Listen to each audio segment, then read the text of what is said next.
ان کی تلاوت سنی اور سینکڑوں ہندوؤں کو کلمہ پڑھتے دیکھا تو میں نے کہا کہ حضرت قاری صاحب آپ بادشاہوں کی دعوت پہ تو جاتے ہیں، ایک دفعہ فقراء کی دعوت پہ بھی پاکستان تشریف لائیے۔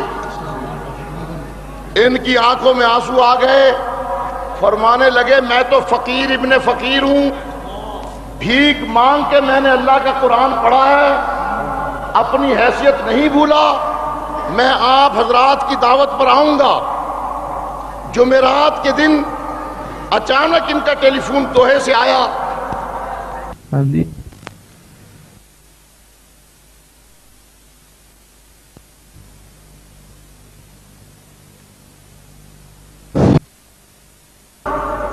لیکن اللہ تعالی نے فضل فرمایا، ہم جمعے کو کراچی پہنچ گئے، ہفتے کے دن یہ آئے، اتوار کو 1.5-2 لاکھ کراچی کے مسلمانوں نے قرآن سنا۔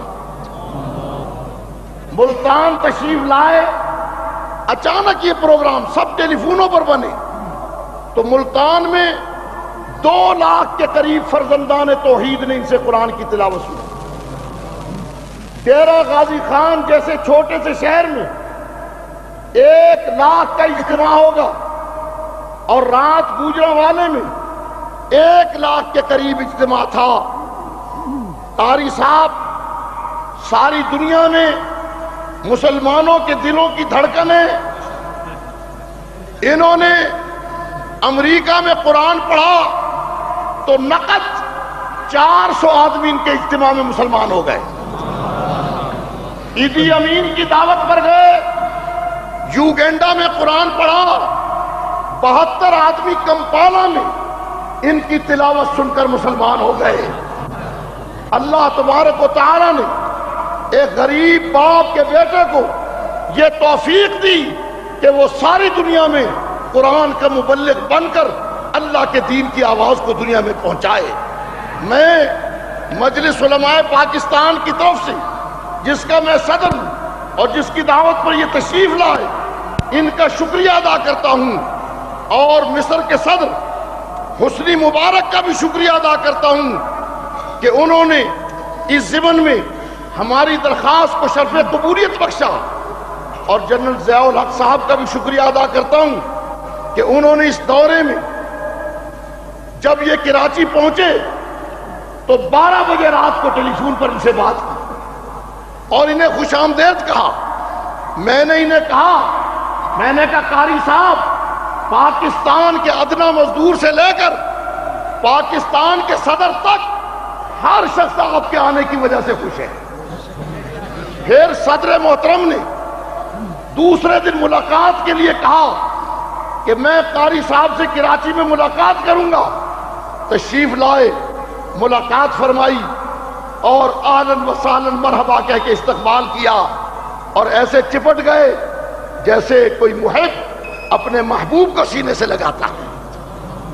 میں نے حکومت کا اس ضمن میں بھی شکریہ ادا کرنا ہے کہ انہوں نے ہماری ممکنہ جلسوں کی اجازت دی، رہائش کے انتظامات میں تعاون کیا، اور خصوصاً گورنر صاحب پنجاب کو رات میں نے خط لکھا، انہوں نے وزیر اوقاف جناب نواب زادہ محمد ذاکر صاحب قریشی کو آج بطور خاص کہا کہ آپ اس محفل میں آئیں، اور پورے صوبہ پنجاب میں انہوں نے اس انداز میں قاری صاحب کے لیے انتظامات کرائے کہ اس پر میں ان کا شکریہ ادا کرتا ہوں۔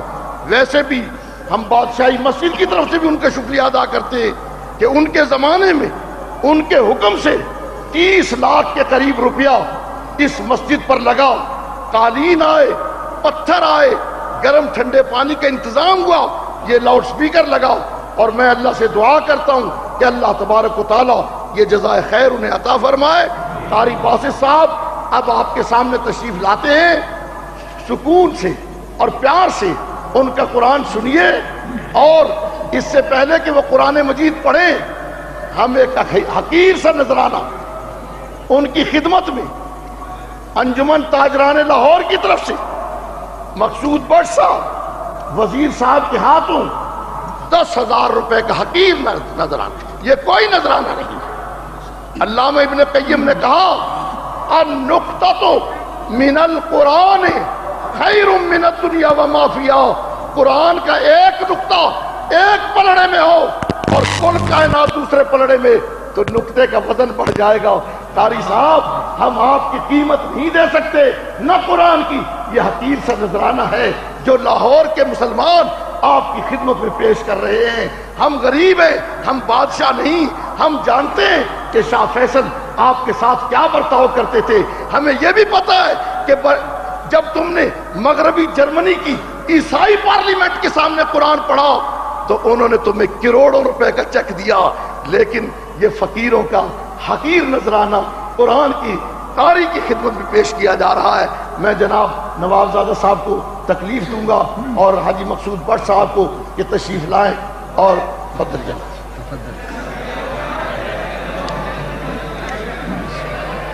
فضل عظیم شیخ حقیر خلیل من جانب مسلمین لاہور ومن رئیسۃ الجہاد جزاکم اللہ۔ اب تشریف رکھیے اور قاری صاحب سے قرآن مجید سنیے اور اپنے دلوں کے ایمان کے جذبات کو تازہ کیجیے۔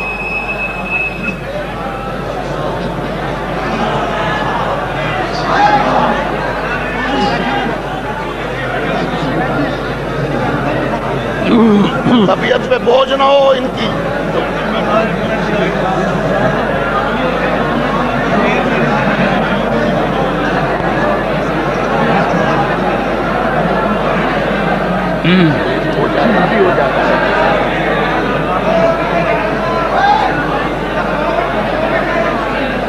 بھائی خاموش ہو، ان کی طبیعت پہ اثر ہو جاتے، خاموش ہے۔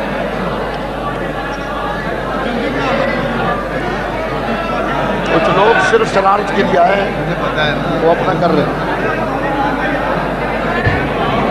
پیچھے بھی کہہ دیجیے، پیچھے سے لوگ کھڑے ہو رہے ہیں، کچھ کہہ دیجیے۔ آپ حضرات بیٹھ جائیں۔ ہاں